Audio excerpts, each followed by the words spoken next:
On the night of February 1st, 1959, 9 experienced hikers fled their tent in the frozen Ural Mountains. They tore through the canvas from the inside. They ran barefoot into a blizzard where temperatures dropped to -30 degrees. When rescuers found them weeks later, the scene made no sense. Some had died from hypothermia.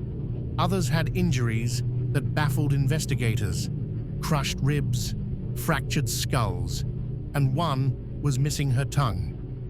The Soviet government ruled it a compelling unknown natural force and closed the case. But the questions remain. What made 9 experienced mountaineers abandon safety and run to their deaths? What happened on that mountain? This is the story of the Dyatlov Pass Incident. January 23, 1959. The Ural Polytechnical Institute in Sverdlovsk, Soviet Russia. 10 university students and recent graduates gather for an ambitious winter trek. Their goal: reach Mount Otorten in the northern Urals, nearly 200 miles away through some of the harshest terrain in the Soviet Union. The group is led by Igor Dyatlov, a 23-year-old engineering student with extensive mountaineering experience. His team is equally skilled. These are not amateurs. They're experienced hikers who've trained for exactly this kind of expedition. Among them are Zinaida Kolmogorova, Rustem Slobodin, Lyudmila Dubinina, Alexander Kolovatov, Nikolai Thibault-Brignolel, Yuri Doroshenko, Yuri Krivonishenko, Alexander Zolotaryov, and Yuri Yudin. They depart by train, then truck, then on skis into the wilderness. The expedition is classified as Category 3, the most difficult level of Soviet mountaineering. If they succeed, they'll earn their master's certification in mountaineering. Everything starts well. The group is in high spirits. They document their journey with photographs and diary entries. The weather is cold but manageable. Then, on January 28th, Yuri Yudin falls ill. He makes the decision to turn back. It saves his life. The remaining 9 continue deeper into the mountains. February 1st, 1959. The slopes of Kolatsyakhl, a mountain whose name translates to Dead Mountain in the local Mansi language. The group is 1 day away from their destination, but the weather is deteriorating. Heavy snow, strong winds, visibility dropping. Igor Dyatlov makes a decision. Rather than descend to the shelter of the forest, they'll camp on the exposed mountainside. It's unusual, but not unprecedented. Perhaps he wants to save time. Perhaps he misjudges the weather. They pitch their tent on a slope. They eat dinner. They write in their journals. Someone snaps a photograph of the group cutting into the snow to level ground for the tent. It will be the last photograph ever taken of them alive. That night, the temperature plummets. Winds howl across the mountain. And something happens, something so terrifying that 9 experienced mountaineers cut through their own tent from the inside and fled into the frozen darkness, wearing only their underwear and socks, no shoes, no coats, no supplies. They run downhill toward the tree line over a mile away, and they never make it back. When the group fails to return as scheduled, a search party is organized. On February 26th, 1959, rescuers reach the abandoned campsite. What they find is deeply disturbing. The tent is still standing, but it's been slashed open from the inside. Long cuts made by knives, suggesting the group was desperate to escape. Their boots, warm clothes, and supplies are still inside, neatly arranged, as if they'd simply stood up and fled. Outside in the snow, searchers find footprints. 8 or 9 sets of prints heading downhill toward the forest. Some are barefoot, others wear only socks. The rescuers follow the trail. At the edge of the forest, near a large cedar tree, they find the first two bodies, Yuri Doroshenko and Yuri Krivonishenko. Both are shoeless, wearing only underwear. They've died from hypothermia. Near them are the remains of a small fire and broken branches, suggesting they tried desperately to climb the tree, perhaps to see back to their tent or to break off firewood. 300 feet up the slope toward the tent, rescuers find three more bodies: Igor Dyatlov, Zinaida Kolmogorova, Rustem Slobodin. All three died of hypothermia in positions suggesting they were trying to return to the tent. But 4 members of the group are still missing. The search continues through harsh winter conditions. It takes until May for the snow to melt enough to locate the remaining 4 bodies. They're found in a ravine 250 feet from the cedar tree, buried under 13 feet of snow. These bodies tell a different story.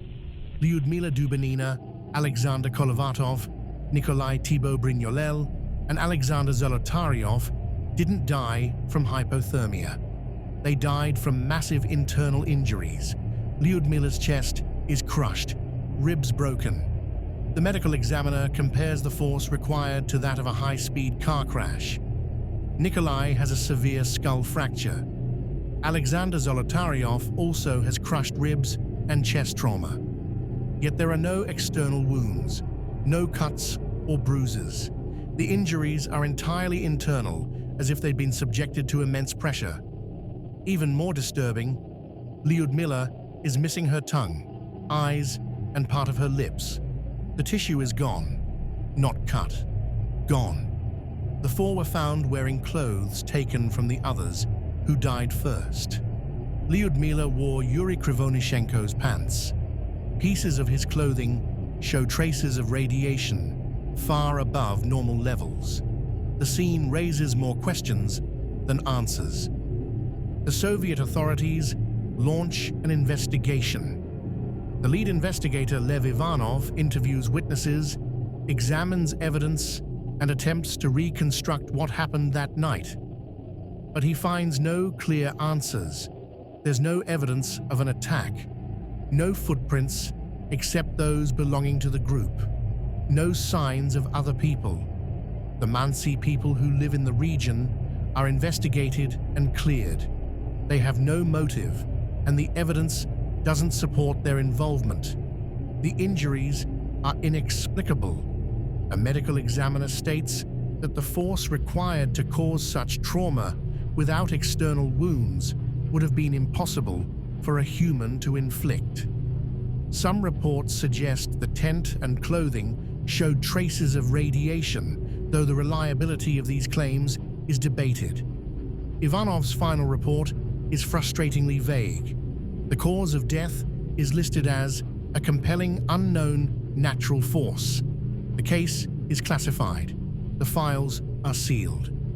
For decades, the Soviet government refuses to discuss it.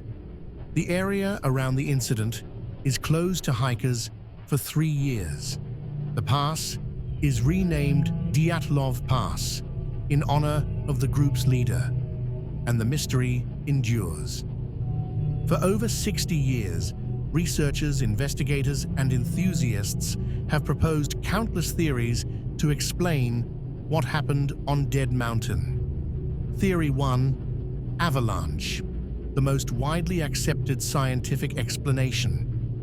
In 2021, researchers used computer simulations to demonstrate that a delayed slab avalanche could have struck the tent hours after it was pitched. A block of wind-compacted snow hitting the tent could explain the internal injuries and the group's panicked escape. But critics point out no avalanche debris was found at the scene, and the tent was still standing. Would an avalanche powerful enough to crush ribs leave the tent intact? Theory 2: infrasound. Some scientists suggest that strong winds passing over the mountain created low-frequency sound waves. Infrasound below the range of human hearing can cause feelings of dread, nausea, and panic. Perhaps the group fled in irrational terror induced by infrasound. It's an elegant theory, but impossible to prove. Theory 3. Military accident. The area was near Soviet military testing sites. Some believe the group stumbled upon a weapons test or were accidentally caught in a parachute mine explosion. This could explain the internal injuries and traces of radiation. It would also explain why the Soviet government sealed the case so quickly. But there's no concrete evidence, no shrapnel, no official records. Theory 4. Paradoxical undressing.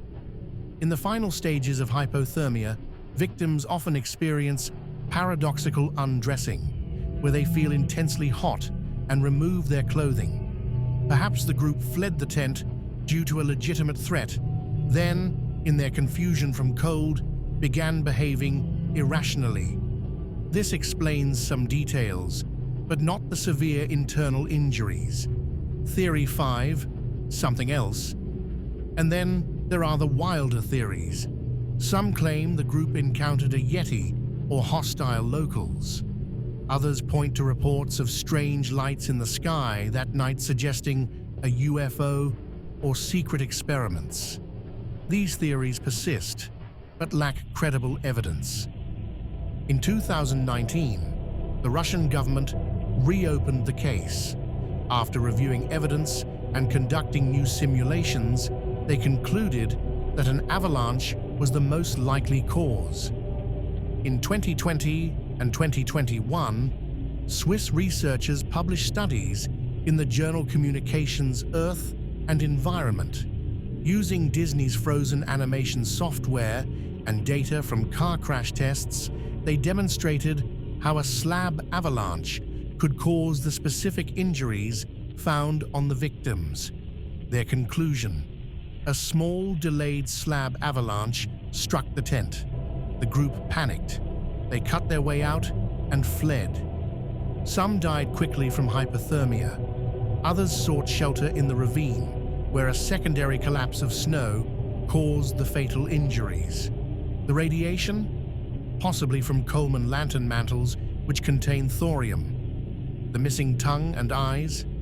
Decomposition and scavenging by animals.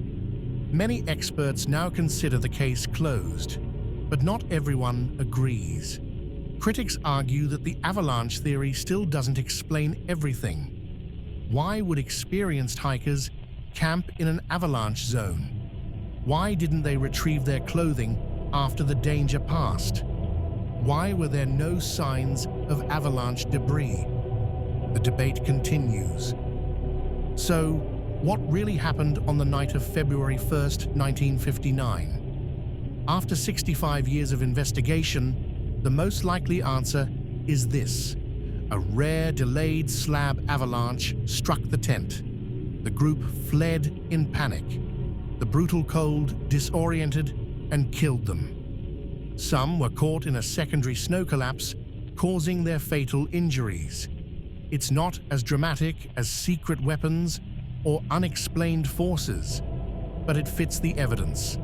Yet the Dyatlov Pass Incident endures as one of history's great mysteries because of the unknowns, the missing details, the sealed Soviet files, the eerie coincidences, 9 experienced hikers, 1 night, 1 mountain, and the question that lingers: if it was just an avalanche, why did the Soviet government bury the case for decades? Perhaps we'll never know the full truth. Perhaps some mysteries are meant to remain unsolved. What we do know is this: on a frozen slope in the Ural Mountains, 9 people died under circumstances so strange that 65 years later, we're still trying to understand what happened. The mountain keeps its secrets, and Dead Mountain earned its name. The Dyatlov Pass Incident, a mystery that has captivated the world for over 6 decades. Was it an avalanche? A military accident? Something else entirely? If you have your own theory about what happened on Dead Mountain, let me know in the comments. And if you enjoyed this deep dive into one of history's most baffling cases, subscribe to Nocturne for more mysteries. Thanks for watching. Until next time, stay curious.